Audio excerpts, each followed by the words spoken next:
It makes me feel so awful. Like, I'm telling you, I have sensory nightmares about it. Of dropping. Yes. All the time. Just like straight vertically?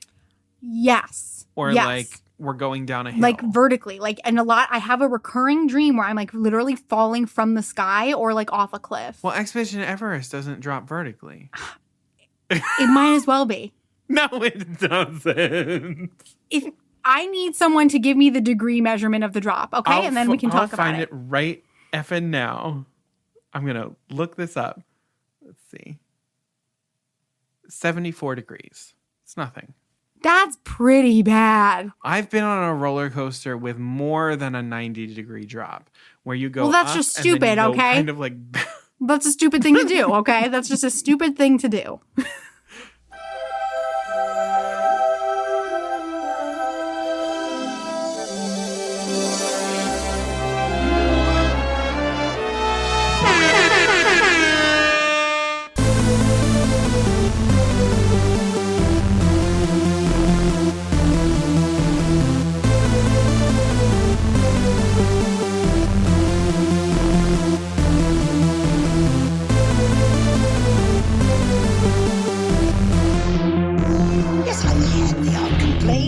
But on the whole, I've been a saint to those poor unfortunate souls. Hello, everyone, and welcome to a brand new episode of Poor Unfortunate Podcast. I'm Caroline Ameti. And I'm Connor Perkins. Welcome to any of our returning listeners. We love having you back with us. And if you're new here, welcome. Please take the time right now to hit follow or subscribe wherever you're listening. And then after the episode, if you liked what you heard, please remember to rate and review so that we can keep bringing more people into our Poor Unfortunate fold. Also, I just read one of our new reviews yesterday, and it's really nice to hear what parts of this you're really enjoying. So we read all of them, and we love hearing what you like. What's new, Caroline? Honestly, a lot of things. There's been a lot going on. Busy. Yeah. First of all, I feel like what we knew in Disney World, we obviously knew that we were going to be getting Harmonious in Epcot, but they've been talking about the new Magic Kingdom fireworks for the anniversary starting October 1st. That will be called Disney Enchantment.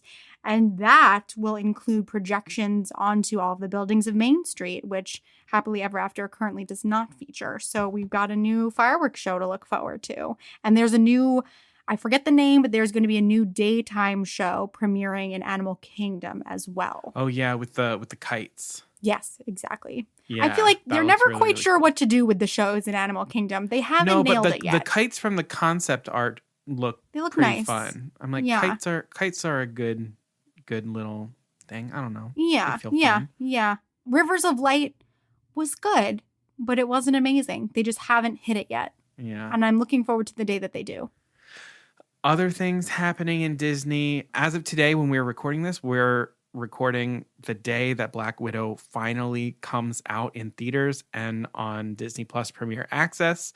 So for all the Marvel fans, all the ScarJo fans, it's finally happening. The movie that we've been waiting for since like the first Avengers movie is finally freaking here. So yeah, that's exciting. Yeah. Loki, the final episode comes out next Wednesday. So this coming Wednesday, if you're listening to this when it premieres, I want to say right now, because I haven't really talked a whole lot about Loki. If you have not watched Loki, you need to watch Loki. It is absolutely amazing. The acting, the storytelling, the concept, it's incredible. We've got a female creator, again, much like WandaVision. Gotta support these things. Plus, Loki, the things that happen within it are going to be, I think, very key for setting up Doctor Strange in the Multiverse of Madness. That's what I heard. Loki and WandaVision are going to be setting that up. Okay. So if you are not watching Loki, which I feel like a lot of people are, you should put it on your list because it's pretty dang good. Behind the Attraction is coming as well to Disney Plus. I'm so excited for that. Yes. I check back every day and I'm like, is today the day? But it's not. I just need to be patient. Monsters at Work is out. We didn't talk about Luca. We didn't. Well, we said that Luca was coming out. I haven't watched Luca still. Okay. Oh my God, I need to talk to you about it. I'm probably gonna watch it tonight. Please. Okay. I really need to talk to you about Luca. So yes, let me know. One other thing that I have to mention, it's a little piece of Disney news, but it's again, so some of the things that were in the 2021 Elated or Gassy things that we're most excited for in 2021, another one of my things came true, but it was kind of wrong. So, WDW News Today, their blog, so they were covering the change from Citricos in the Grand Floridian Resort to Victoria and Albert's Bistro. So, I don't know if it shifted or if they just had their news wrong, maybe a little bit of both. Mm-hmm. But the change has happened to Citricos, and it is now Mary Poppins themed. And Mary Poppins themed, taking the same sort of edge as I predicted from the Enchanted Rose Lounge, where it's sort of like a modern twist with like this influence coming in, and it looks beautiful. So aimed at people our age, which is always the right move. Yeah. So I'm real excited that I keep checking things off of my 2021 list. For real. In terms of my list, I'm thinking we got a couple of paparazzi snuck shots from the set of The Little Mermaid in Italy. So they got some shots of a scene with Noma and with Noma in, oh my gosh, with that white gown. Oh yeah. And the mermaids like laying on the rocks. I'm so excited. Also, for those of you who listened maybe 2 episodes ago or so, we didn't have much information then about the Disney mini golf coming to New York City, but it is confirmed August 1st, Pixar Putt is opening in Battery Park City at Pier A. We are going to be going. You heard it here first, folks. Remember that. We had that news. So you can find them on Instagram, Pixar Putt, if you want some previews about what that's going to look like. We're so excited. So I guess that's it. And we will dive into the main content of the episode. Mm-hmm. So this is our Showdown episode of this rotation. And a couple episodes back, we talked a little bit about Cruella in our news section. And we said that we were going to talk about this movie sometime in the future. And I had said if you're a betting person, you might want to bet on a Showdown episode. You did. Well, here it is. We're going to be talking about Cruella today. We are going to be taking 2 movies, putting them up against each other, and seeing which one comes out on top. And our theme this week are villain origin stories, thingamajigs. Yes. So on one side, we have Cruella, and on the other side, we have Maleficent. Sure do. If you have not watched either of these movies, they are a little bit more difficult to watch. They're not quite as accessible. Maleficent was on Disney Plus for a brief while, and then it got taken off again. Yeah. It's been playing on Sci-Fi or Freeform like all this week. So my suspicion is probably after it finishes playing out on TV, they'll put it back. But you can rent it anywhere. It's YouTube, it's like Prime, $3. You can get that. And Cruella, you can only see this in theaters or through Disney Plus Premier Access for $30. Again, was skeptical of Disney Plus Premier Access at the beginning. I was like, I don't know how I feel about this. And I have actually come around to really, really loving it. And afterwards, you get to watch it as much as you want.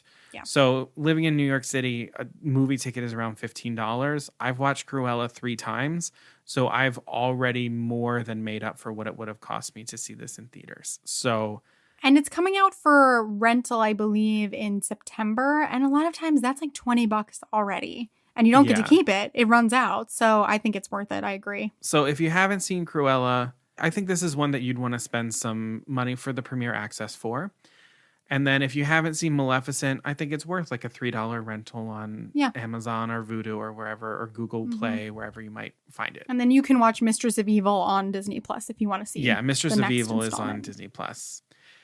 But obviously, there will be some spoilers ahead to both of those movies. So if you haven't watched either of them, now is the time where you can pause the podcast and watch them, and then we will wait for you to return. We'll be here when you get back. And welcome back. There it is. All right, Caroline. Diving in. So I did some background information on Maleficent and Caroline did some on Cruella. So we'll give you both of those. And then we will sort of bounce back and forth between the two, looking at their strengths and weaknesses through the lens of design, performances, and the quality of their origin stories. Mm-hmm. Alrighty. So Maleficent. Maleficent was released on May 30th, 2014, and it premiered 2 days earlier on May 28th, 2014 in California. The producer was Joe Roth, who did the Alice in Wonderland remakes, Oz the Great and Powerful, In the Heart of the Sea, and is producing the upcoming Peter Pan and Wendy live-action film that we talked about last episode. Mm-hmm. It is directed by Robert Stromberg, and this is his directorial debut. And he is best known working as a special effects artist and production designer on films like Alice in Wonderland, Oz the Great and Powerful, and also James Cameron's Avatar. Oh. Huh. He's also the production designer for the upcoming Doctor Strange in the Multiverse of Madness. The screenplay is by our gal, Linda Wolverton. Linda. Who worked on the animated film version of Beauty and the Beast, part of that story team. She also did the book for Beauty and the Beast on Broadway. Mm-hmm. She was on the animated Lion King, and she wrote the screenplay for the live-action remake of Alice in Wonderland. There's a theme. These people all know each other, and they like working with one another. The movie is based on Sleeping Beauty and Charles Perrault's fairy tale. I can't do French. Sleeping Beauty. And the music is by James Newton Howard, who did Raya and the Last Dragon, is doing Jungle Cruise, did The Hunger Games, worked with Hans Zimmer on The Dark Knight, Pretty Woman, all of it. And then the cinematographer was Dean Semler, who did Dances with Wolves and won an Oscar for it. So there you go. It's an interesting crew here. It is, yeah. Maleficent stars Angelina Jolie as Maleficent. Who? Elle Fanning as... I know, right? Is this movie about her? Who? Elle Fanning as Aurora. Sam Riley as Diaval. Charlton Copley as Stefan. Imelda Staunton, a.k.a. Professor Umbridge, Forever as and always. Knotgrass. Mm-hmm. Leslie Manville as Flittle. And Juno Temple as Thistlewit. The budget for this movie was approximately $180 million, and the box office was $758.8 million. Wow. It's quite successful. Wow. It is followed by a direct sequel, Maleficent, Mistress of Evil, in 2019, with many of the original cast and the creatives returning to it. So there will be some consistency. And that's on Disney Plus, as we mentioned before. Yeah. It received a 54% tomato meter score on Rotten Tomatoes, but it received a 70% audience score on Rotten Tomatoes. Okay. Interesting to note. Yeah. In terms of reception, it was nominated for an Academy Award for Best Achievement in Costume Design. And the critical response to the film was fairly mixed, but erring on the positive side, mostly due to Angelina Jolie's performance as the title character. The Rotten Tomatoes critical consensus of the film is, quote, Angelina Jolie's magnetic performance outshines Maleficent's dazzling special effects. Unfortunately, the movie around them fails to justify all that impressive effort. Oh. The New York Times, however, outrightly praised how Maleficent, quote, demolishes stereotypes that were only tweaked in Frozen. So okay, it's very interesting. Okay. I couldn't help not bringing this into the conversation because it's a movie that I think even to this day, people are conflicted about. Even myself. I'm just going to say this going into it. Yeah. The plot synopsis for Maleficent. Do it. I have prepared one for you all. Here it comes. Maleficent is an origin story / adaptation / retelling of the famous fairy tale Sleeping Beauty that finally answers the age-old question, what would cause a fairy to curse a baby to die before she can legally drive? The ultra-winged fairy Maleficent is the guardian of the moors, the magical counterpart to the man-made kingdom next door, and target of countless attacks because humans always want what they can't have. When she befriends a young farm boy named Stefan and the two fall in love, everything seems right with the world, and she's thinking that perhaps the two kingdoms could finally come together as one. Wrong. Stefan is a power-hungry fuckboy willing to do anything to become king, even drug his on-again, off-again girlfriend, chop off her wings to avenge the dying king who had a little tiff with Mal, and shack up with some rando. So when Maleficent wakes up, she's ready for some payback, and girl woke up on pay fucking day. Witness Angelina Jolie as everybody's fave Disney villain serve up a performance that just isn't fair, cheekbones that would cut you in half, and the sexiest pair of horns since the Beast # stepped into the light. Yes. And that's Maleficent. All right. Okay. Tell us a little bit about Cruella, Caroline. All right, Cruella. So Cruella was released on May 28th, 2021, simultaneously in theaters and on Disney Plus through Premiere Access. It is based on the Disney film 101 Dalmatians, both the animated and a bit of the live-action remake, as well as The 101 Dalmatians by Dodie Smith. The director is Craig Gillespie of Lars and the Real Girl and I, Tonya fame. I, Tonya. Screenplay by Dana Fox and Tony McNamara. You might know Tony from The Favorite and The Great. The Great is one of my favorite TV shows right now. So good. Which stars Elle Fanning. Yes. Oh my God. I love me some Elle. The producers are Andrew Gunn of Freaky Friday and Haunted Mansion, which we've talked about on here before. Mixed feelings. Mark Platt, who has worked on so many things. Know a little show called Wicked. Know a little movie called La La Land. And he's also a producer on the upcoming live-action Little Mermaid and live-action Snow White, which we, again, just got some casting for. Amazing. That's also some good news. And Kristen Burr, who was one of the producers of Christopher Robin, which I loved. The story is by Aline Brosh McKenna, who did The Devil Wears Prada, makes a lot of sense, and Crazy Ex-Girlfriend, and Kelly Marcel, who did Saving Mr. Banks and 50 Shades of Grey. Interesting. What a combo. And Steve Zissis. The costumes, which we must mention, are by Jenny Bavin, who did Christopher Robin, some of the newer Sherlock Holmes, and the costumes for Nutcracker and the Four Realms. The music is by Nicholas Britell, who did music for Succession, which is a super iconic, intro song, and the music for If Beale Street Could Talk. And the cinematography is by Nicholas Karakatsanis. The budget was $100 million, and the box office so far is $205 million. The runtime is 134 minutes. Right now, it's got a 97% audience score on Rotten Tomatoes and a 7.4 on IMDb, which I thought was interesting. I think it deserves a little higher. The IMDb people are mostly just like haters. Yeah, okay. That explains it. This stars Emma Stone as Cruella / Estella, Emma Thompson as Baroness von Hellman, Joel Fry as Jasper, Paul Walter Hauser as Horace, and I want to shout out Tipper Seifert Cleveland as 12-year-old Estella. She does an amazing job. Mark Strong as John McCrae as Artie, Kirby Howell Baptiste as Anita, and Kaven Novak as Roger. Yes, truly. Emma Stone and Glenn Close were 2 of the 4 executive producers on this movie, and a sequel is already in the works.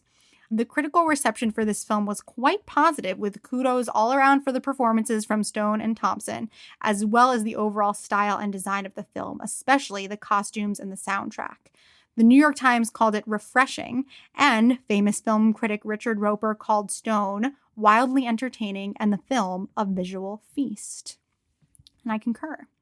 Quick little plot synopsis. So, Estella is a clever and gifted, albeit a little rough around the edges, girl who eventually becomes an orphan and teams up with fellow drifters Jasper and Horace to survive. Estella feels responsible for the death of her mother and desperately wants to fulfill her dreams of becoming a successful fashion designer to make her late mother proud. After impressing the iconic Baroness von Hellman with her outlandish eye for design, special shout out to Whiskey, thank you for the inspo, Estella finds herself at the center of the London fashion world. But all is not as it seems. How do a necklace, 3 Dalmatians, and a DeVille car birth Estella's alter ego Cruella and rocket her onto a path of revenge and fashion stardom? You'll just have to watch to find out. Oh, you will. You will. Well, we're going with spoilers, so Yeah. just again, one more warning, there will be spoilers.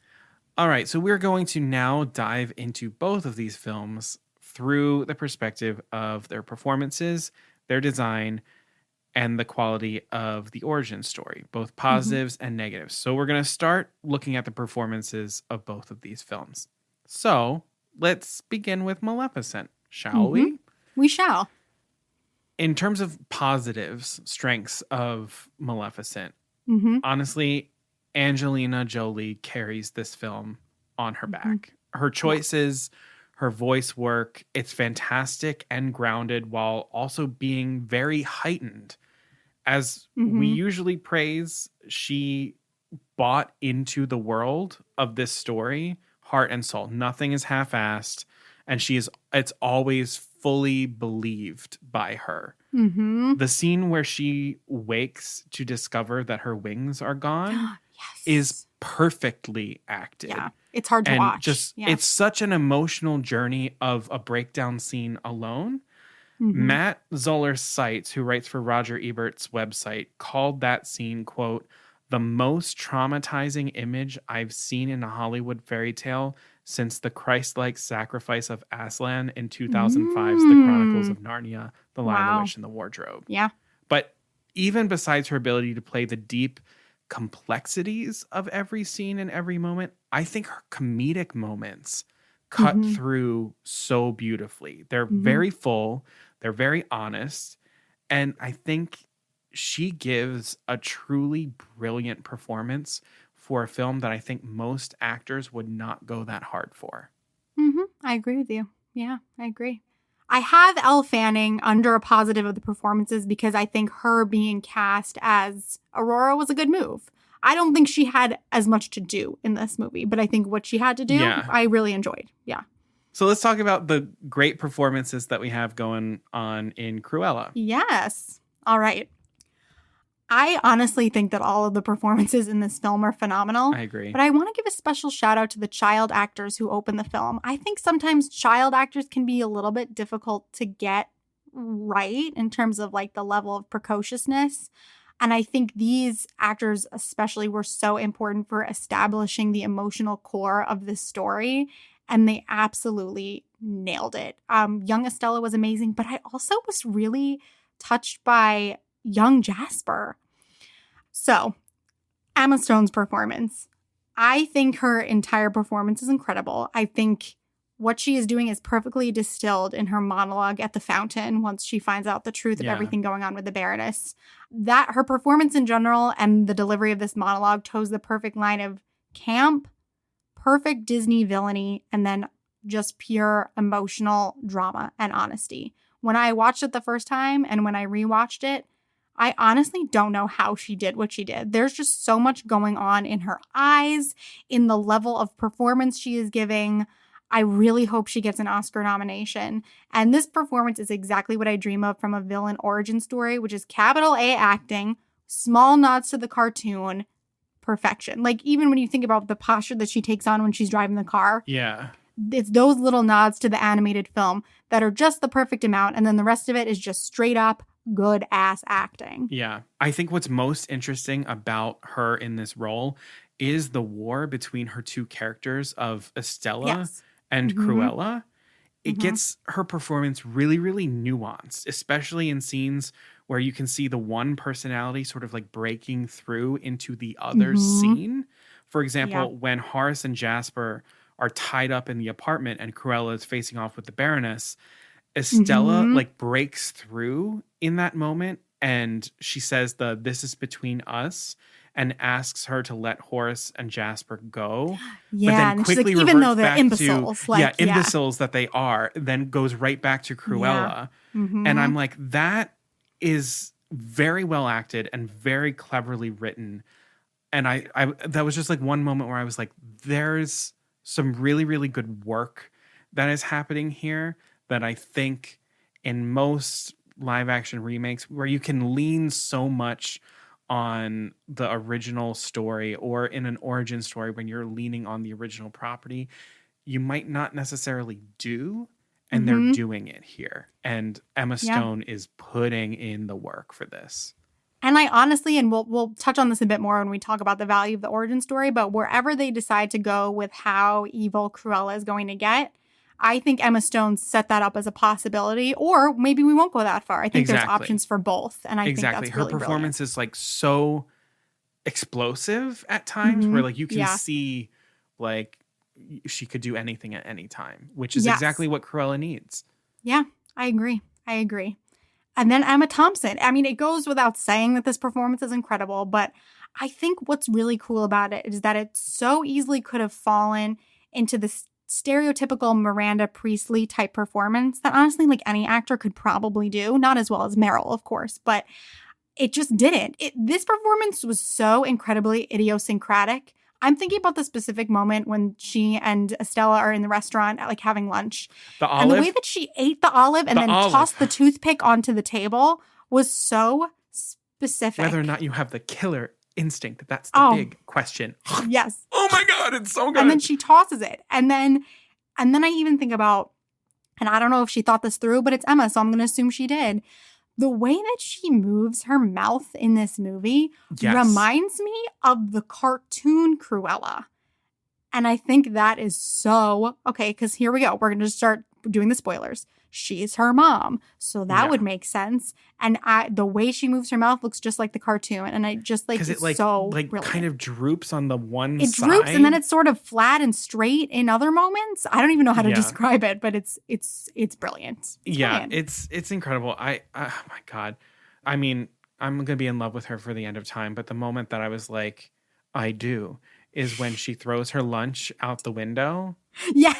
When she's finished with it, she just throws it out the window. The speed at which she's able to do it so that it is that funny and that like shocking all at the same time. Exactly. That's pure Emma. Yeah.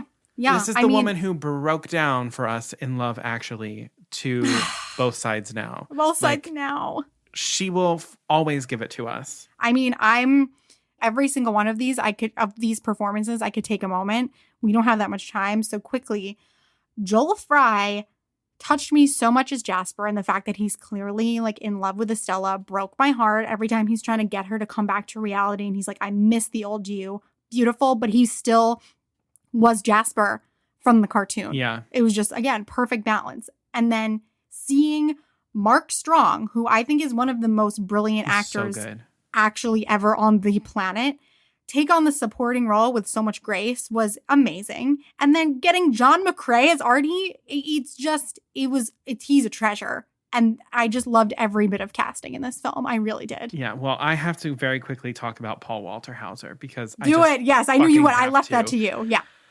I love this man so much. He steals every single scene that he is in. He's so funny. He's just so brilliant. But I also want to call out really quickly, even the minor and the background characters. Yeah. Like the department store manager who is like all teeth and like, I'm like, choices for days. And I love that actor in other things too. He's just a brilliant actor. Now, hopping back to the performances in Maleficent, let's talk about some of the places where things weren't working. Yeah. I think that's the best way that I can describe this. The fairies are just a mess. Oh, I can't wait to unleash about this. And I don't think that this largely falls on the fault of any of the actors. These three actresses are incredible actresses, so it's just really insulting that they did this to them. Yeah, I think it's rather the scripting of their characters. Yes. And I think more specific direction could have helped this. So I think this really comes down on some of the creatives and the fact that it's a directorial debut for someone who is largely a visual effects person and a production designer. I think he sort of trusted a lot of these really, really good actors to just sort of like do their own thing. Yep. Which they are all brilliant actors. Everyone in this movie is a brilliant actor.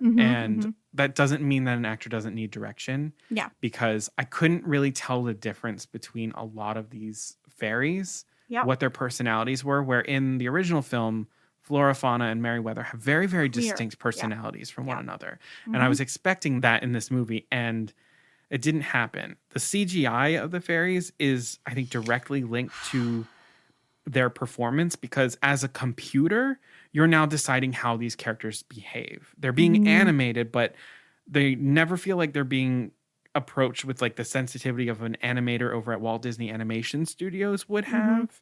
Mm-hmm. But then when the fairies are in human form, the acting is so much better because the actors are getting to make their own choices. It's not a computer or someone else in a booth in post-production making their choices for them.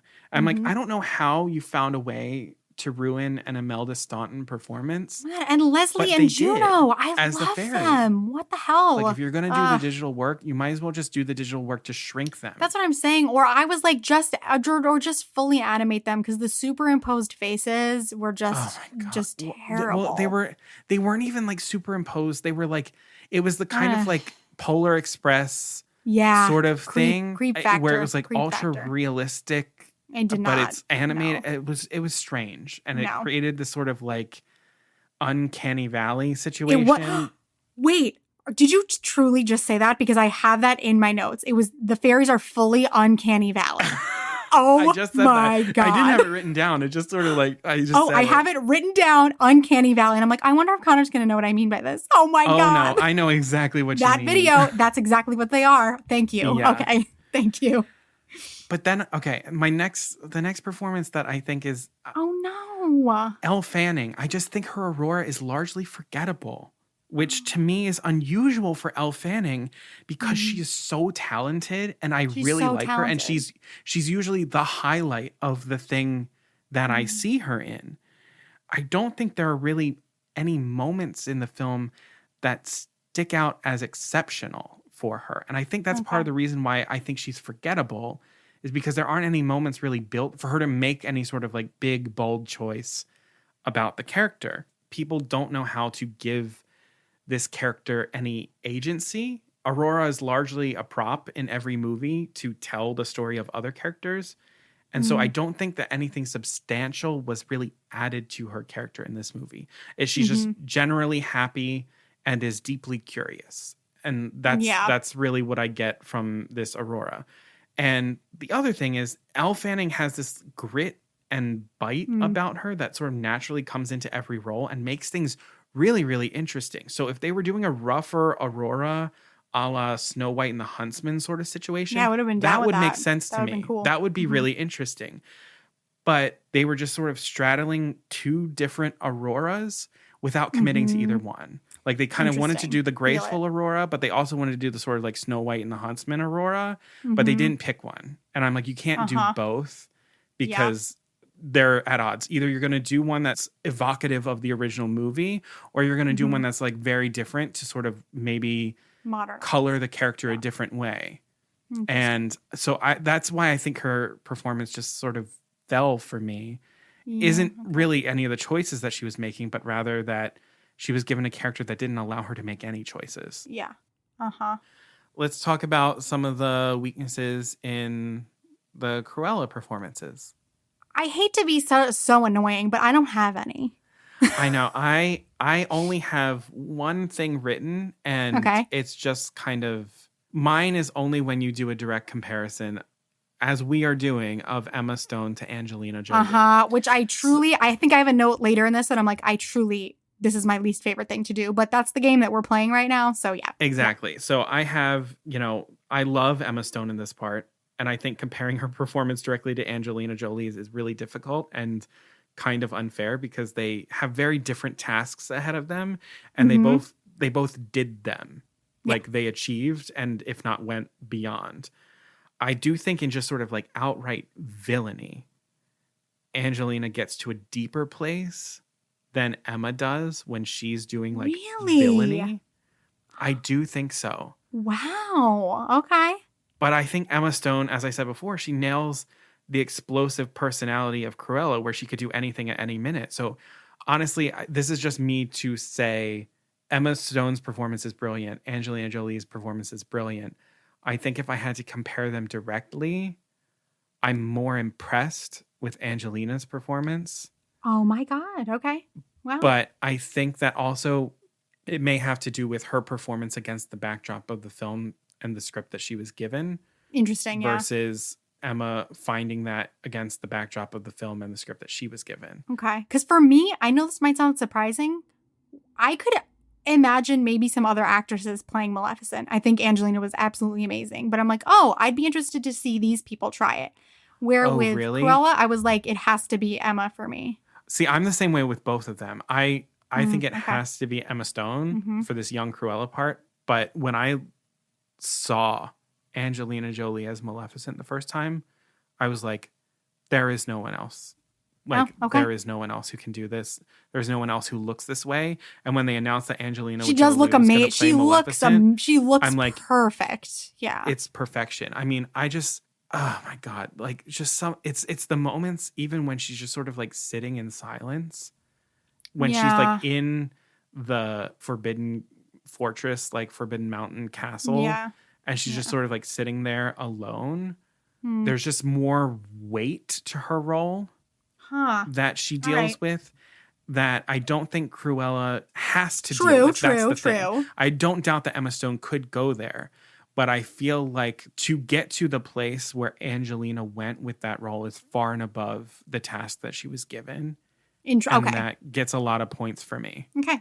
All right. So that's our performances. I think coming out of that, Cruella really sort of has it on the performances. Yeah, I would over agree. Maleficent. I would Not agree. through any other performer's faults, but no, just what they were offered to work with. Yeah. Yeah. There's too much muddy over in Maleficent world. Mm-hmm. So now let's talk about some design, shall we? Mm-hmm. Yes.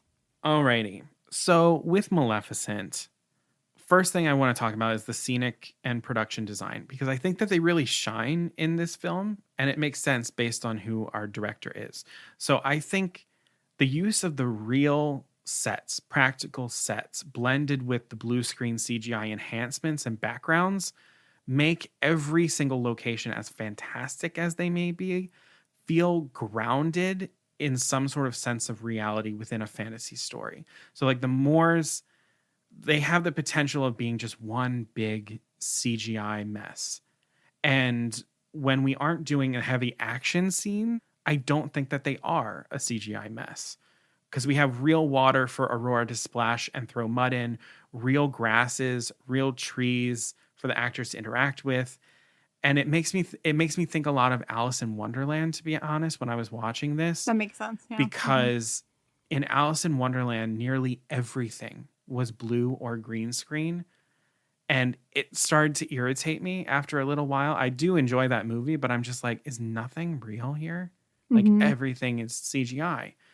And I was really happy to see a live action Disney film where there was real stuff. And I think that the production design is beautiful, especially in the castle. The commitment to the medieval art and stylings in the way that the animated film went, they carried it with the same importance that the animated film did. And I think the payoffs are beautiful. Aurora's bedchamber is exquisite. Caroline, you're not feeling it. It's just funny. I said the opposite. You said the complete opposite. Great. This is going to be real interesting. I think that the costuming, hair, and makeup, I think they did really well in this movie as well. You sound so nervous. I'm so nervous because I feel like you're ready to shit all over everything. I think for Maleficent in particular, I think it's very difficult to take an iconic character that we only ever see in one costume and make different looks that feel different from each other, but also of and for the character. Like they all feel similar but distinct from one another. And they all feel of the original character, which I think is amazing. The textured head wraps, the robes, the dresses. I think, honestly, even the jumpsuit sort of situation that she has at the end, which you're rolling your eyes about, but that to me made a little bit of sense because it wasn't like she like rolled up wearing the jumpsuit. The jumpsuit situation was underneath the robes that she was wearing. All right. So I was like, I get it. Would you really expect to see Maleficent doing any sort of like action sequence in a dress? I don't know. I was so bothered by the Catwoman suit. Oh, gosh. It ruined that battle for me. Oh, my God. I was okay with it. All right. It just like that moment for me felt like the moment honestly, no lie, in like Frozen on Broadway, it felt like this too, where it's like, to show she is strong, we're putting her in pants. And I'm like, Yeah, I know what you but it's mean. medieval. It's still, and we were really trying to ground ourselves in the medieval. So please don't, I get that she's of another world, but stop putting her in the Catwoman catsuit, okay? I get it. That's a fair critique. I was okay It just with because the it distracted me. It actually distracted me from what was going on. That's the problem. Like, But then in terms of makeup, I think the horns and the cheekbones amazing. prosthetics Yeah, beautiful. are perfect. I don't know how they mastered the look of Yeah. Maleficent's face from the animated film, but they Yeah. found it. Like they did. found I the agree. angles that made Yeah. Angelina feel like Maleficent, but also her own thing. It was, Yeah, I thought that was definitely. fantastic. Yeah. I think the details they continue through all of the characters, even down to the Queen, who is literally in one scene and has a stunningly period costume. And I just want Yes. to buy everything that she's wearing. Costume, all Yeah. of it. I want that costume. Yeah, I agree with And her costume. I know you are like, why isn't that what Maleficent's wearing as she's crashing through a window? Listen, I know it would be. I get what you're saying too. All right, I do. Honestly, that I agree. For some reason the Queen's costume really caught my eye as well. I thought it was beautiful and so medieval and amazing. The main thing for me that I really enjoyed design-wise was I loved the Moors at night. Yeah. I thought like the phosphorescence thing we had going on was beautiful and really, to me, when I looked at that, I was like, yeah, like this is the world that Maleficent comes from. The CGI balance for me, sorry, I'm going into the cons, so let me just stop. Okay. Well, no, I get that. I respect your thing about the CGI balance because I have that in there too. Scenic wise, I appreciate the CGI balance of just like the sets in general. But in terms of visual effects, I'm a little bit split. I do have that based on who's helming the film, based on someone who worked on freaking Avatar. Mm-hmm. I think there are a lot of visual effects that do hold up and are still beautiful. For example, anytime Maleficent performs magic, Yeah. like anytime like that you that. see her like do like the little like gold wispies, the green fiery smoke Mhm, the magic, green. they all really work. The slow motion floating of Aurora and stuff like that. Loved which that. was That was done, really beautiful. and that's done with a practical effect. They literally had Elle Fanning on wires, flew her backwards and put a fan under her and just did it all in real time. It looked so good. It looked And then so they good. just slowed it all down. But I also think that Maleficent's wings are exceptionally well done. I'm sure that they were probably very difficult Yeah. to add in and animate because they're not in any of the scenes. They're not practical. But they're a character of their own, and I think that comes across really clearly in the design. When they're stuck in the glass case and trying to break out, that's a really amazing moment. Yeah. Yeah. And the scene where Maleficent flies above the clouds as we're introduced to the adult Maleficent, I think that scene is breathtaking. I think that's one of my favorite scenes of the entire movie when she's just like up above the clouds, just sort of like soaking in the sun and like smelling the air. It's beautiful. And then the last thing I want to do is talk about the concept of Diaval, Okay. who's the Raven. I like that that we have a callback to Diablo from the original film. And I was very intrigued about this sort of like concept of him being transformed into other characters by Maleficent, depending upon what she needs. I think it's a smart storytelling tool, and it's brought to another way, I think, with the way that the creatures are designed, because each of the creatures that we see him as, the raven, human, horse, dragon, and wolf, we see the raven-esque qualities in all of the design. In the horse, for sure. Yes. And I think even in the dragon, when you look at it, like you can see the sort of like the sort of almost mane like thing looks like feathers. Yeah. And I just think that that's really, really cool that they spent the time to really design all of these different things that still link back to, in his essence, he is always a raven though. And that's what I've got about design from Maleficent. Okay, great. Let's go to the great parts of the design of Cruella. Obviously, we have to begin with design in Cruella with the costumes. Similarly to what you really loved about Maleficent's costuming, I also felt like Cruella's looks felt close enough to the animated film, but still original and fun enough to hold my interest and make me wonder what she was going to wear next. And honestly, make me want to wear them for Halloween. We know that everybody's going to be some version of modernized Cruella for Halloween. I'm really excited to see it. It's interesting you say that because as Cruella, we really only see her in like 2 outfits. Yeah, but we see her in her like her fur with the black cocktail dress. Mm-hmm. And then we also see her in her bedroom with her curlers in. But no, I agree with what you. A mood. A lot of her dresses feel like a variation on the black cocktail dress of like the early 1900s. Yeah. Set in the 70s with punk influence. Yeah, and at first you're like, okay, Cruella has to pretty much wear the black and white. What are you going to do with that? And I feel like so much was done with it. And it was so creative. And every bit of clothing in this was gorgeous and of the period, but also had a fantastical punk element to it that just like set up this very specific world for me perfectly. It's the same thing. I feel like this about the overall look of the film and the costumes. Everything felt very of the time period in London with a Disney twist that I can't quite put my finger on what makes it feel Disney to me, but it still feels Disney. And like the performances towed the perfect line between realistic and very period while also being camp and fun and punk. And honestly, in so many of these settings, like even the Baroness's workroom, I just wanted to be in there. I want to be in so many of these. Like, just take me there, build it for me.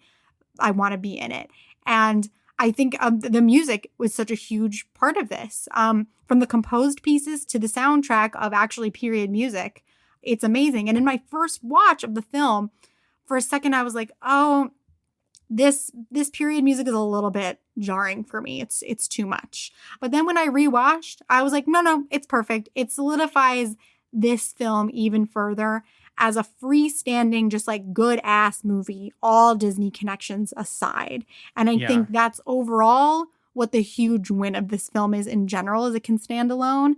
And also, I really enjoy the Call Me Cruella in the credits. I think that's a really good song. So I just wanted to shout that out because, you know, both of these films have a pop artist taking on some sort of song that is related to the villain. And I think both of them do a good job in that. The fact that we have a Lana Del Rey cover of Once Upon a Dream, like I Will Thank the Gods for Maleficent every single day, as crazy and weird and, you know, not great as she may be, like that cover is solid. I have a lot to say about the design of Cruella because I think this is what sort of has elevated the new standard for a Disney villain movie or a Disney origin story, or for that matter, even a Disney live action remake. London in the 70s at the height of fashion and emerging punk rock influences, I think it's a prime inflection point to serve as the backdrop of the story, because that's not where the time period of the original movie or the original book. They changed it. And I think it was really, really right, because the hyper stylization of the movie is embracing the camp that, as you said, is so iconic to Cruella as a character. She's larger than life and so over the top. And the movie can be that as well. You were talking about the soundtrack. I think the soundtrack is its very own character in the story. It's constantly grounding us in Cruella's point of view against the backdrop of London that is at odds with these differing trends. You've got this music that is this pumping punk rock brain that is in Cruella against this tour of the department store for the first time. And it's beautiful because it's showing us this is Cruella and this is the world that she's in, which kind of leads me into this next thing, which I think one of my most favorite things about the movie is the cinematography. The cinematography is another way of us taking the side of Cruella, whether we want to or not, because the camera is moving in the same way and looking at things the same way that Cruella sees them. It twists through things. You have tracking shots. They flip upside down. There's fast zooms. There's handhelds that mirror the sort of unsteadiness and rougher world that then become wider and grander shots as her vision grows and she expands to working with the Baroness. So the story is being told ultra specifically through Cruella's point of view. and tells you so much about how she's feeling in any given scene just by the camera, which is fantastic. And that's good filmmaking. So design was good. Design was good. All right. So we're going back to the Maleficent design, not so goods. Yeah. All right. I'll kick this off, and then I'm sure you're gonna go for it. My weaknesses mostly surround the CGI and the visual effects. Okay. It's a very CGI and VFX heavy film. It's a fantasy, and that often comes with the territory. Some of the effects are really impressive, but I think the oversaturation of them makes it all feel a little bit hollow. Yeah. My biggest complaint probably has to do with the creature designs. I couldn't agree with you more. The fact that all of the creatures are CGI does nothing in helping us believe that Maleficent is part of this real place. Yes, the Moors. Thank you. She sticks out like a sore thumb. Yeah, she doesn't look like she comes from there at all. I know. Additionally, the design of the creatures themselves all feel very disjointed. It's incredibly unclear what the rules, purposes, etc. are for the creatures who live in this land. And they're being deemed important by the story. They're like, we have to save the Moors. Like, the fairies are part of it. Like, they're important. So I want to know why. What is their deal? Do they have magic powers? Are they responsible for any elemental properties in the world? How do we make them all feel like they all come from here? Because they don't look at it. I have a hard time reconciling the tree ent-like characters with the little frumpy cute goblins. Those frumpy guys are so annoying to me. Oh my gosh. But then we've got this floaty ribbony dragon serpent thing that flies in the air, and I'm just like, how are you? I can't keep it all straight. It's not all from the same world. You all don't make sense together. We could have benefited from some mythology of the Moors to help us care a little bit more about this, and then we would have, more heartbreak when Maleficent goes dark and like lashes out at them. But I'm like, I just don't know what they are. Like, I don't even know what their names are. That's the thing. The design of them felt, like you said, they don't all feel like they're from the same world. I don't understand them, but some of them irritated me so much that obviously I don't want anything to happen to Maleficent's home. But otherwise, I was like, destroy the Moors. Who cares? Because it's like, it's a little bit more. I watched Mistress of Evil, so there are some other creatures they introduce in that. But there's one, I think these smaller creatures were in Maleficent as well. They feel so Barbie Fairytopia to me and so childish. Oh, yeah. That I'm like, destroy them. Running destroy across them. the river. Yeah. It doesn't, I'm like, I don't, like you said, I don't understand how Maleficent is from the same world as them. They're irritating. The little squatty trollish guys are so overly cutesy to me that I'm just like, they belong in a different movie. Yeah, when we've got like those really, really serious tree creatures who are right. kind I'm of all scary. for that angle. I love of the them. tree creatures. I'm like, they work with Maleficent. They have the same attitude. They're rougher. They're scary. You can understand why the humans would be afraid of them. Mm-hmm. But then the other creatures, I'm like, you look cute. Yeah, that's the thing is like the childish cutesiness to me. I understand the story that we're trying to tell is that like the world that Maleficent comes from is actually very beautiful and the humans are going to destroy it. But it felt odd to me. It was too childish, cutesy rainbow. No. It would have been really cool if all the creatures look kind of really scary or look really weird. Yeah. But then at nighttime are like really, really beautiful. Like that's the theme of the movie. Yeah, that's the story we're trying to tell is that these things that we deem scary actually like, are real, cute creatures and we shouldn't disrespect them, whatever. Yeah, no. These little troll people, no.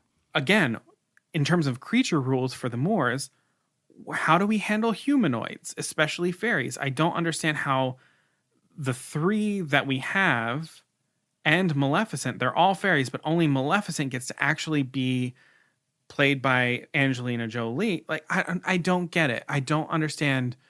Where's the hierarchy of fairies if these are like, I don't get it. No. For me, that disjointed feeling that I feel in so much of this design, I would never normally call this out. But man, the sound mixing in this was driving me insane. I couldn't hear what people were saying. And then I got absolutely blasted during the battle scenes. And that just like, along with my annoyance about how like the extremes of Stefan's character, it was the same thing where I'm like, You're actually making me feel frustrated watching this right now because I can't hear and then I'm getting blasted. Just a small thing, but it was frustrating.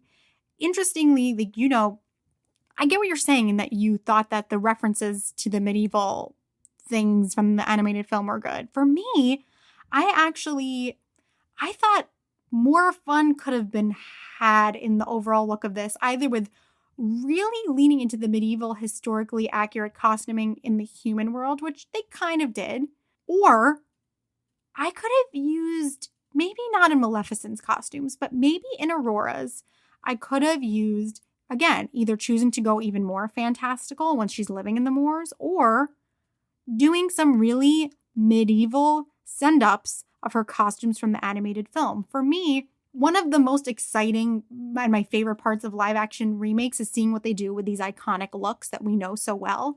I really wanted to see Aurora in a color-changing gown, or at least maybe a reimagined peasant dress, because we love her forest peasant outfit from the animated film. We love the Briar Rose costume. And I wanted to see, what does that Briar Rose costume look like in literal, historically accurate medieval costuming? It would have been really interesting. And I don't think that they really went there with that. I'm torn. I agree with what you said in that I really enjoyed the evolution of Maleficent's look, especially like you said, it's based off one outfit from the animated film. But for me, and this is going to go into a bit of my issue with the whole value as an origin story, a lot of things in this movie were rushed for me. And so I didn't 100% understand. It is a 90-minute film. Yeah, it's quick. And there's too much going on in this for it to be a 90-minute film. Like, nothing got enough time. But I'm like, so, okay. So she was dressing, again, akin to these tree creatures, dressing very inspired by nature. Sure, then she gets these terrible things happen to her and the costuming is going to change. I get it. But I'm like, did she start making her own clothing? And like, why the change from nature-inspired looks to then things that sort of look like they might have come from Hot Topic? Like, sure, she's going darker. She's changing. But she's someone who started off with very nature-inspired clothing. So I would have been okay if we continued with that feel of this Maleficent who is very tied to the land that she comes from. It felt strange to me. I think there is some natural elements like in the head wraps, because like there's a lot of like snake skin, alligator skin. Okay, yeah, there's a like, snake skin in the head wrap. In there. Yeah. But I do see what you're saying in some of like the actual clothes that she wears. Mm-hmm. Yeah. All right. Is that everything you got for design for Maleficent? Let's move on to Cruella.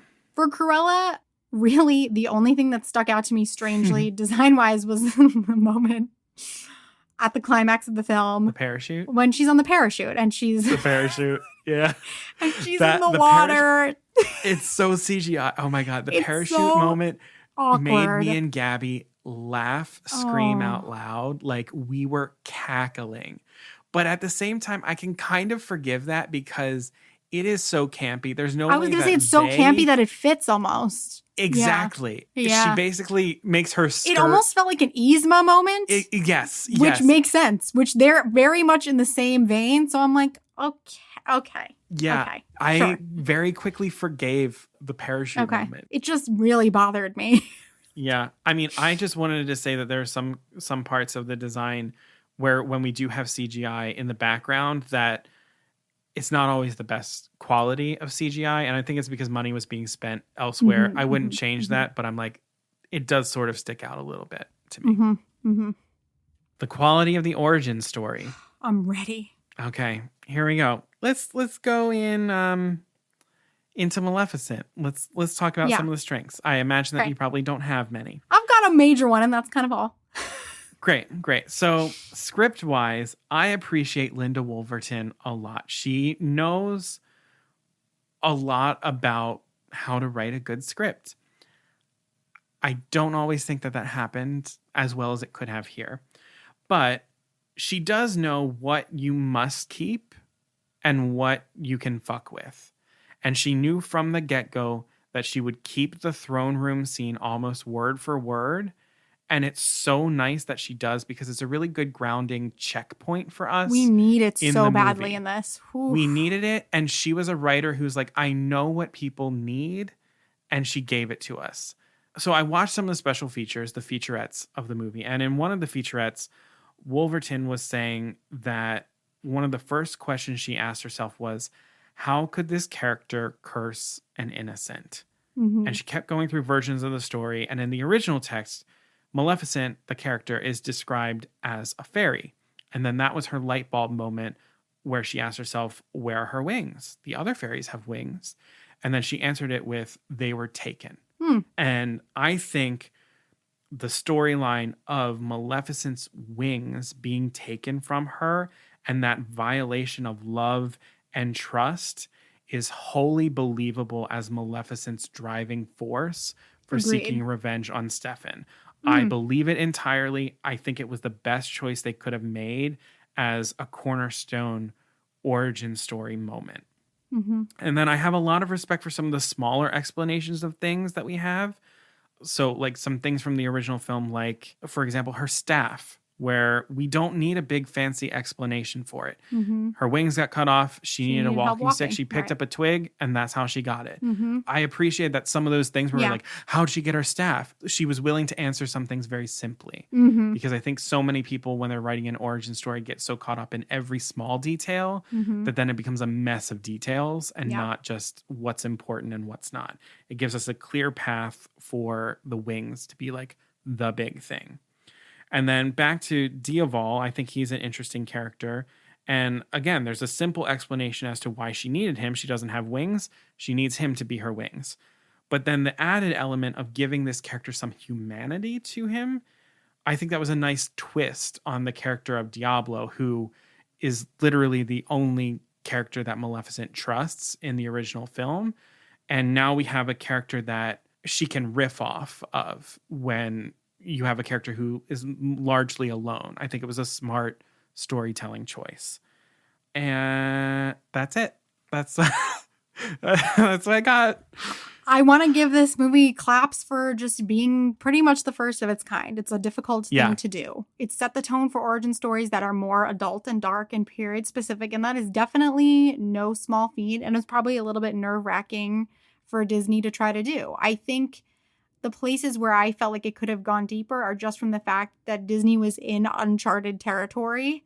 And a lot of the cons that I'm going to talk about in a bit, like wishing the film was longer and more complex, just stem from the fact that this was the first of its kind. And so that, I think that should carry a lot of weight, because I really see so many places where Cruella was inspired by this movie and was like, oh, let's just improve upon that. Cruella owes a lot to this movie, and I think agree. that needs to be stated. Yeah. That's all I got. Great. All right. Let's look at the origin story for Cruella. So like I said, a bit related to, very tied to why Emma Stone's performance is so great. I think this film struck the perfect balance of making Cruella do things that are pretty twisted while putting her in a story that makes those actions justified and something that we can latch onto and understand. And like I said, I think it set up a nice springboard depending on where we go with the character for, is she going to become the fully twisted out villain that we see in the animated film? Or are we going to like take our foot off the gas on that a little bit and make her much more relatable? I think it can go either way, and I think that's really smart. Also, I was surprised by the twists and turns in this story. It didn't feel predictable, and it also didn't feel overly twisted either. Like we're just trying to make this confusing for you so you can't figure it out. I thought it struck a nice balance. And I just love that this was full adult PG-13 stuff. That's what Maleficent was lacking. Yep. And again, it was their first shot at it, so they went PG, and I get it. But for this, there also just truly was no other choice for a character who in the animated film wants to skin puppies. So we had to go there, and I'm glad we didn't skimp on that. But also we did that without having to actually do any harm towards animals in the movie at all, which I think is amazing. This movie is great for animals. Like nothing bad happens to them. I have some questions to ask about where we're going to go from here, because we're going to have a sequel. So I'm like, where do we go? How do we make it make sense? But I think the main strength of this too is we got the perfect deepening of the characters that we already know. Maybe not so much Anita and Roger, but they didn't really matter as much. But the deepening and personalizing of Horace and Jasper is so iconic to me, to the point where now if I go back and watch the animated film, I'm going to be looking at them being like, oh, I really know what their deal is. Like, I really feel for them. I enjoy them. They're not just the random kind of annoying lackeys to me anymore. And I think that's so important. And then I could see the way that these characters were portrayed, honestly, going back to animated versions. It just, everything felt very grounded in the tone of the original animated movie. But then we also got these fantastic additional characters who I could see being transplanted into the world of the animated film as well. But they didn't distract from the main story and the main trajectory that we are on, which is towards the events of 101 Dalmatians. They don't detract from it. They only add to it and add to the deepening of that world. And so I think that is what made this a wonderful origin story, which was deepening of who we already know and additions that don't distract from the main characters. Yeah, I agree. I mean, I noted specifically with Horace and Jasper that this movie has a slightly more difficult task than Maleficent, because it's not an origin story of one villain. It's an origin story of three villains, Cruella, Horace, and Jasper. And in the original film, they have a very delicate and abusive relationship with one another. Horace and Jasper are willing to do her dirty work, but they are disgruntled about it. They don't like doing it. They're willing to mouth off to her. She's willing to scream back at them, but they're all still willing to like work together. And it's very interesting, and you don't understand why until this movie comes in and gives you the answer as to why. I think it's brilliant. I think the path that they found for them is perfect. It strikes exactly the right balance. The Dalmatian relationship / relationship to dogs in general, I think that's really interesting as well. We see her in the fake spotted coat and having like this muddled relationship to the dogs that are responsible for her mother's death. And I think the questions that are posed by these relationships with animals in the film leaves a lot of room for that additional sequel that's still set before the events of 101 Dalmatians. I know a lot of people are like, a sequel to Cruella, isn't that just 101 Dalmatians? Not necessarily. No, not necessarily. I don't think that's what we're going to get. I think we're going to essentially get another prequel. Probably one that expands more on the relationships, maybe a falling out with Anita, that sort of thing. That's where I'd probably put my money. Yes. I think one of the best things about this, and I sort of talk about this a little bit with Maleficent in why it's not working, is the narration. I'm a person who usually does not like narration in movies. I think it can be really, really I agree. cheap and a way of just sort of throwing a lot of exposition at your audience without having to do any sort of the more complicated, subtle work of showing rather than telling. But I think first-person narration can sometimes work really well. And I think in Cruella, it does, because we are able to reconcile with Cruella being slightly sympathetic to her, because the movie is being told from her twisted, compromised point of view. So we can still accept Cruella as this awful villain and be on her side because we're forced to. The story benefits from the choice not to make Cruella a hero, but rather claim that Cruella is inherently born bad, and that her goodness or badness or madness is relative to the people and the environment around her.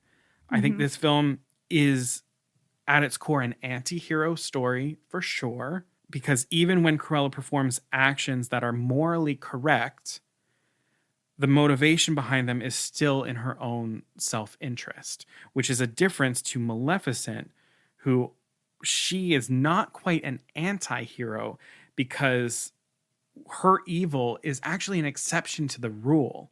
And oftentimes her moral actions are truly selfless. I think Maleficent takes the argument and says she's neither good nor bad, or if anything, she's a hero, where Cruella does not take that side.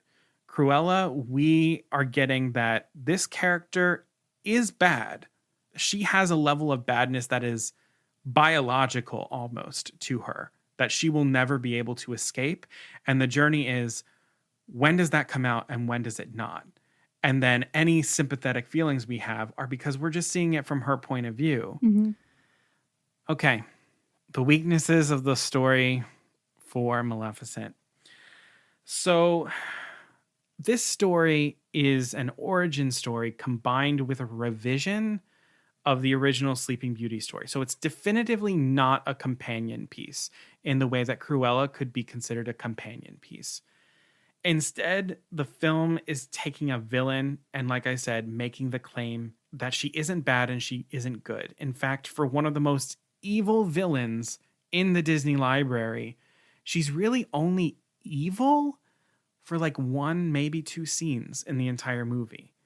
The other things we see are just valid justifications for her actions or general mischief, but there's a fair amount of good that she does, and not because she benefits from it like an anti-hero would operate.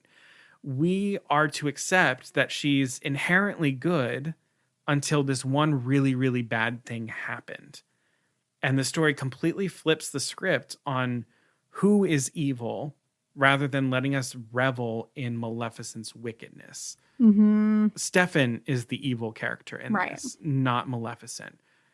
And, you know, maybe this would be hard to do, to like completely take the side of Maleficent with someone who would be willing to curse a baby. But TBH, I want to see more of the evil shit that Maleficent did prior to Sleeping Beauty. I didn't need this to tell the story of Sleeping Beauty.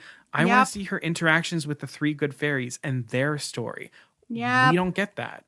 No. Also, why did they change their names? I don't understand that. Why did we do that? That's such a waste of time and energy. Ridiculous. Ridiculous. We don't need this. They're still Flora, Fauna, and Merryweather, but now you just changed their names and then messed them up a bit. You said their names before, and I was like, who? Like, I can't even remember their names. While I'm generally a fan of the plot point where Maleficent wants to revoke the curse and not being able to, it makes it so much harder to believe that this is the same villain that we know and love from the original movie. Exactly. So much of the story is Maleficent coming to regret actions made in moments of anger, when the Maleficent we actually know and love is just all bad all the time. Evidently, from the featurettes that I watched, Angelina Jolie had some influence with Linda Wolverton over the script, and had to keep reminding Linda Wolverton that she's a villain, because I think the script was taking the side of Maleficent almost too much. Ultimately, I think we get a better balance of that, but I still think it would be more interesting if it was a little bit harder for us to love Maleficent in this movie. Yeah. And then, as I was talking about before, like Cruella, we get narration in this film. The difference is that it's being narrated by an unknown person, later revealed to be a grown Aurora, which, like, major eye roll when that reveal happens. I know. I couldn't. I think in creating a villain story where we are arguing that the villain is a hero, this is acceptable to have someone else narrating like this. Yeah, okay. It's because it's a witness to the events, recounting them, but I don't think that that's what this movie should be doing, or what I think that they were hoping to do. I think they were hoping to make this argument that she's neither hero nor villain. But did we make that argument? No, because I don't think we did. She's the hero, really. Like, yeah, she's the I'm hero. like, what? Honestly, she could have been able to do more bad things if Maleficent was our narrator, like Cruella, because it better lets the villain stay a villain while also being the protagonist of the film. It gives us an easier time accepting the original story that brought us here in the first place and watching this. Yeah. Well, yes, I completely agree with what you're saying in terms of like the theme of we can be both the hero and the villain. That's a decent enough theme for an origin story, even though it's extremely unoriginal, but fine. I honestly do not think anything Maleficent did was that evil. She was violently assaulted, and she's coming for the guy who did it to her in pretty much the only way that she can. But then she fixes it. That does not the Mistress of Evil make. I started watching Mistress of Evil, since it has that name, to see if we get more of an evolution of Maleficent into something sinister. No. She's the ultra villain. She has a reason to become super vengeful, so just go all out. That's the point.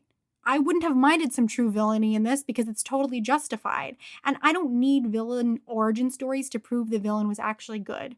I just want to know how they became who they are, evil and all. Was she both the hero and the villain like the ending says? No. Like you said, no, not really.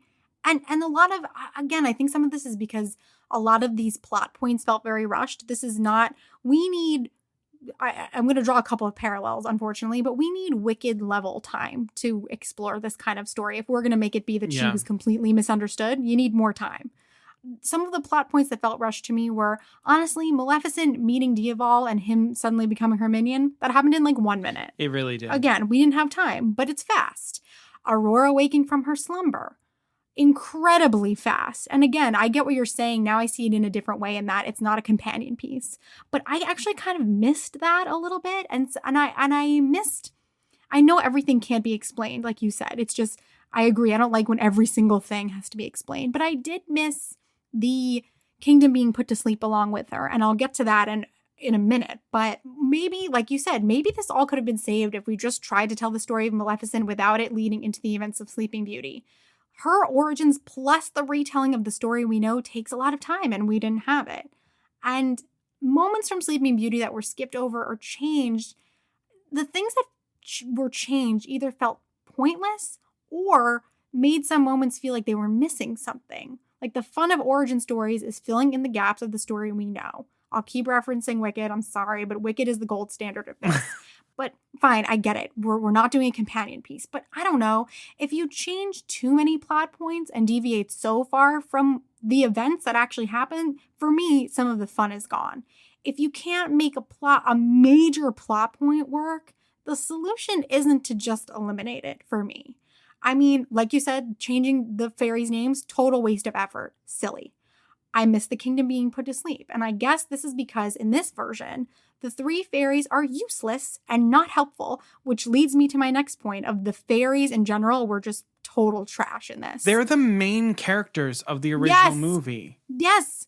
I enjoy the fairies in the original movie because their bickering and like dottiness are mixed with a genuine love for Aurora and the desire to protect her and to do the right thing. The stakes of this entire movie were lowered by the fact that the fairies were bickering, unlikable idiots.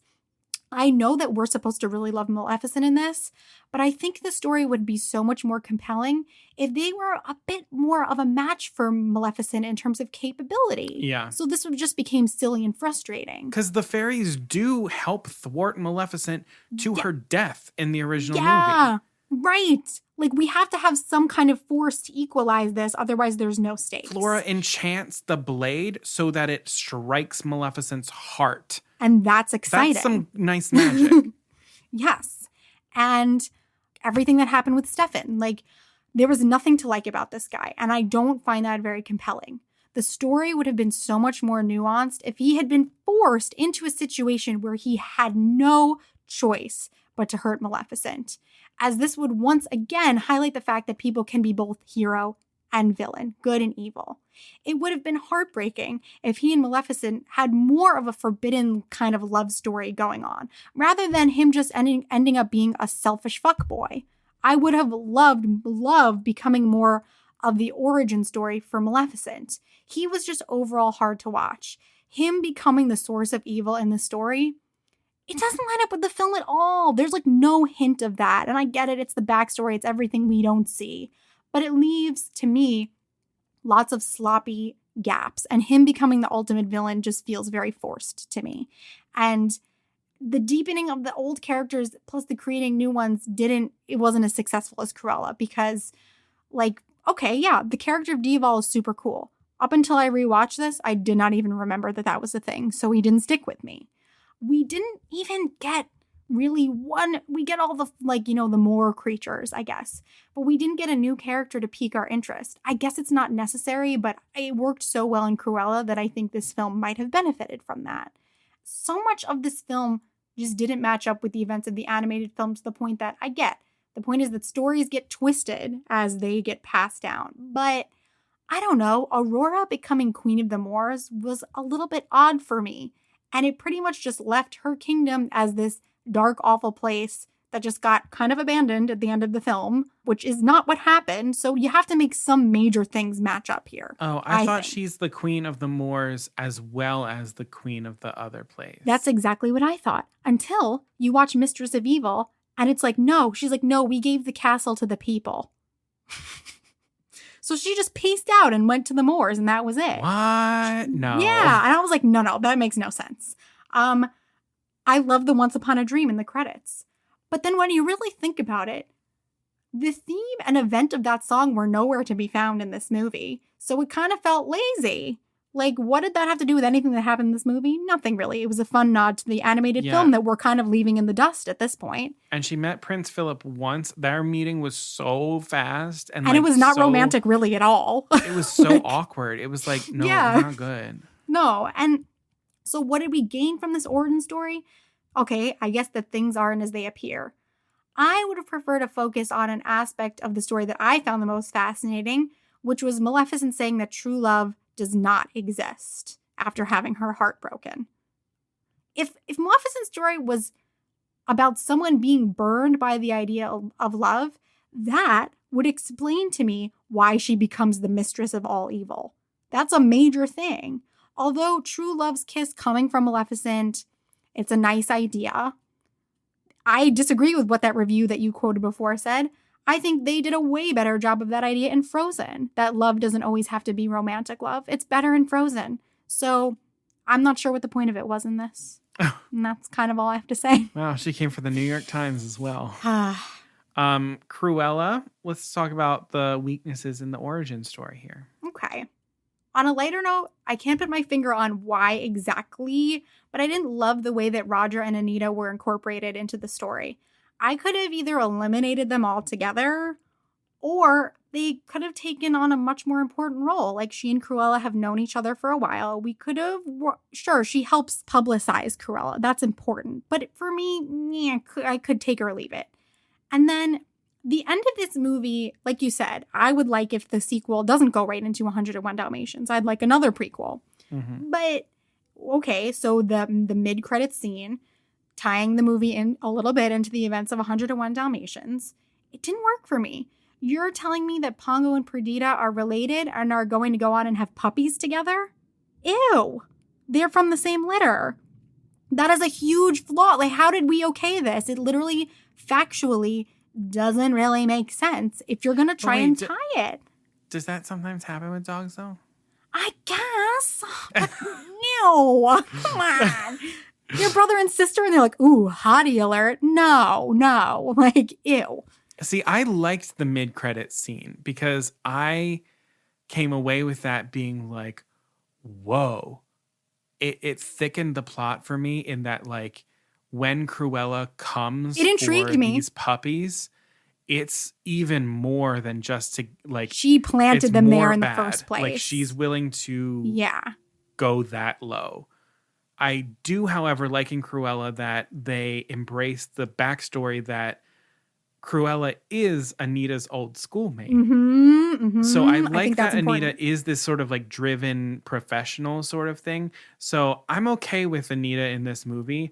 I just want to see, they need to promise that we get more of her in the next one. Yeah.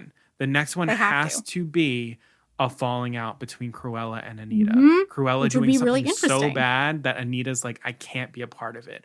Or Cruella becoming like an ultra criminal and Anita has to maybe turn and instead of being a promoter, be like an investigative journalist. Interesting. And then the two are at odds. I'm available. If they need ideas, I got them. I'm down with it. I think, and we've said this, but the film would have been great as an origin story that didn't try to lead directly into 101 Dalmatians in any way, because that at some point is going to have to force us to tackle the puppy skinning thing. And this movie tried to explain it away by making it just a rumor that Cruella had turned the dogs into a coat, but she really didn't. But then, who is this Cruella going to be? Practicing. Yeah, like, who is this Cruella going to be if we get another movie? Because the story of 101 Dalmatians, and that's the fact that that's what she does, you can't change it.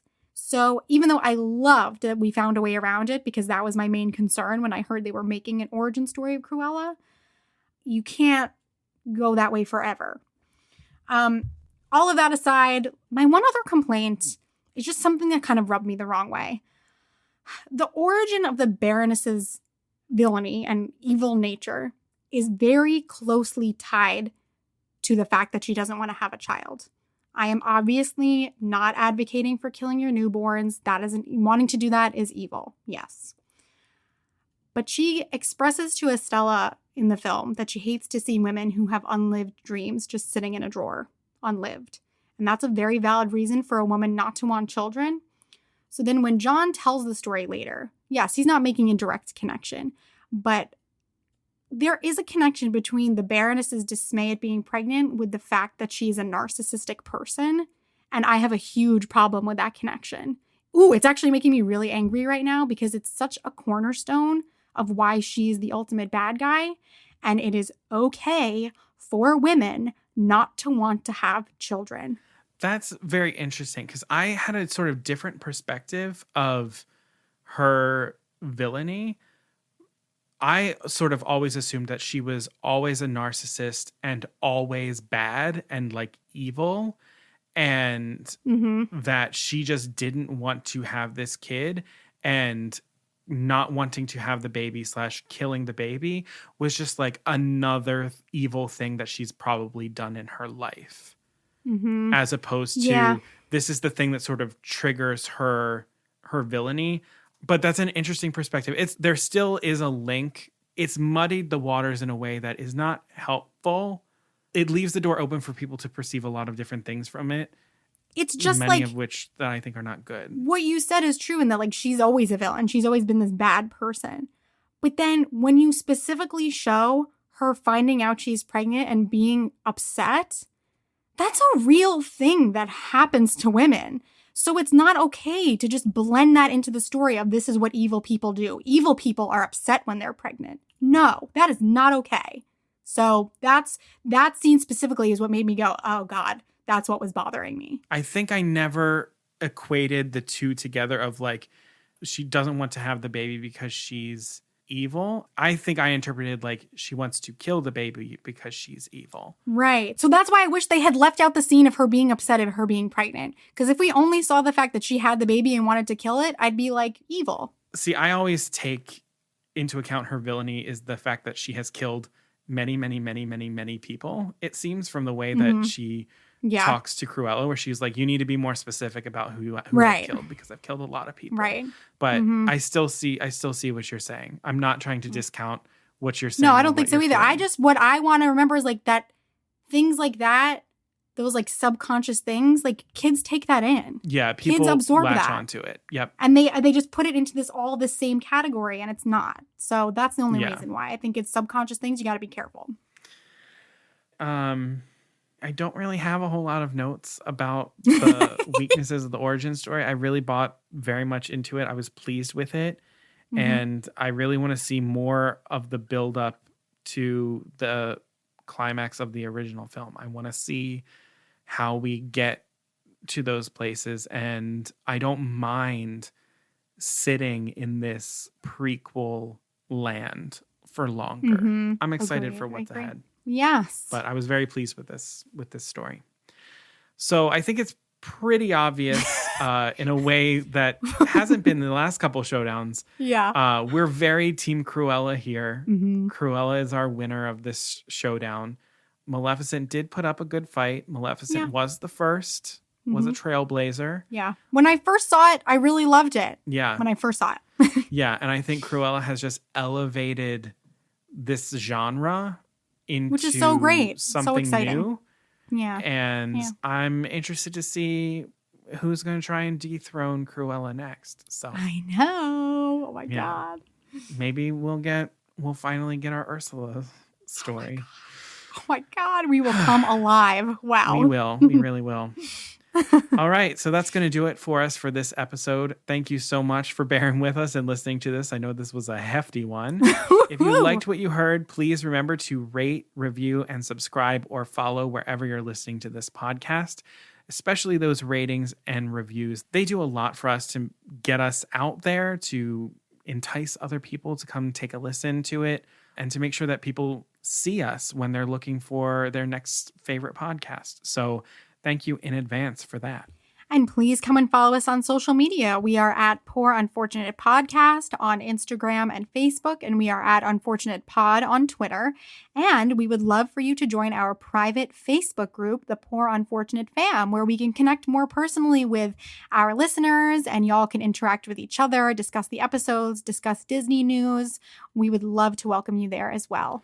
And if you have any questions for us or any suggestions on future episodes, or if you're just not on social media, feel free to email us at poorunfortunatepodcast@gmail.com.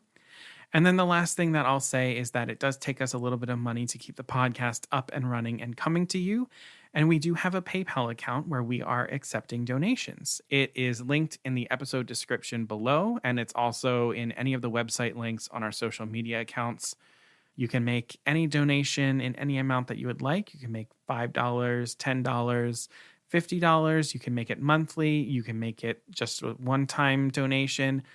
Any and everything that you are able to give just goes right back into this show. And I just thank you very much for considering it. Okie dokie. That's it. We did it. Until next time. Beluga Savruga.